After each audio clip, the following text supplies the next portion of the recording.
Formula One has the strictest spending limit in all of sport. Every team gets the same ceiling, around $140 million a season, and crossing it brings penalties, severe enough to lose you a championship.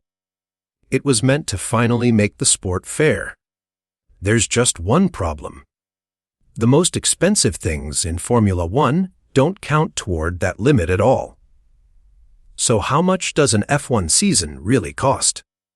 Follow the money the cap is told to ignore. For decades, F1 had a simple truth: the team that spent the most usually won. The giants poured in whatever it took, and everyone else raced for scraps. So in 2021, the sport did something radical. It imposed a hard budget cap, around $140 million. No matter how rich your owner, you cannot spend past it. And the story became F1 fixed itself. The spending war is over. Everyone's equal now, except that dotted line is doing an enormous amount of work. Because what sits inside the cap and what sits outside it is where the real story hides. Start with the drivers. The biggest stars on the grid earn tens of millions of dollars a year, the single most visible cost in the entire sport. Does that count toward the cap? No. Drivers' salaries are excluded entirely. The team principal, the three highest paid people in the organization, their salaries excluded. Marketing, hospitality, the travel that moves the whole operation around the globe, excluded. And then the big one, the engine, the power unit, the single most complex and expensive piece of machinery on the car.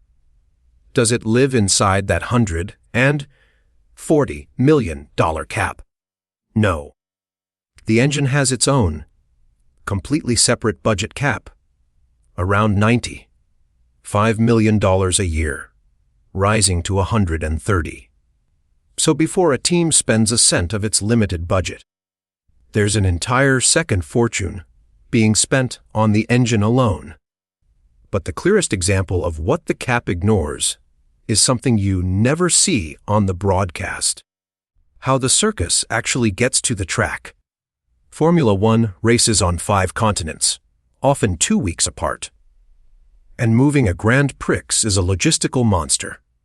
For a single race, the sport moves up to 1,400 tons of equipment. The cars, the garages, the spare parts, the entire paddock. Flown around the world in 6 or 7 Boeing 747 cargo jets, backed by hundreds of trucks.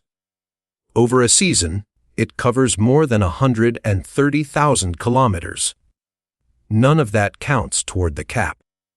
The single most logistically expensive operation in professional sport. Flying the equivalent of 10 fully loaded jumbo jets to the other side of the planet every couple of weeks is simply invisible to the famous spending limit. So, when someone tells you a Formula One team is capped at $140 million, here's what they're not telling you. That number leaves out the drivers, the bosses, the marketing, the global airlift, and an entire separate budget for the engine. Add the excluded costs back in, and a top team's real spending sales far past the limit the rules pretend to enforce. The most famous spending limit in sport isn't a lie. It's just looking the other way, at everything except the most expensive things on the grid. That's the hidden cost of Formula One. The cap didn't end the spending war. It just moved the battlefield to the parts no one's counting. Here's the way to remember it. Formula One has the strictest spending limit in sport. And then it flies 10 jumbo jets of cargo to every single race on the other side of the world, and none of it counts. The limit is real. It's just measuring the cheap seats. Formula One looks like the one sport that finally got its spending under control. Look closer, and the biggest costs were simply moved out of frame. That's the pattern we chase here. The number you're shown is almost never the number that's truly being spent. This was Cost Atlas, the hidden cost of everything. See you in the next one.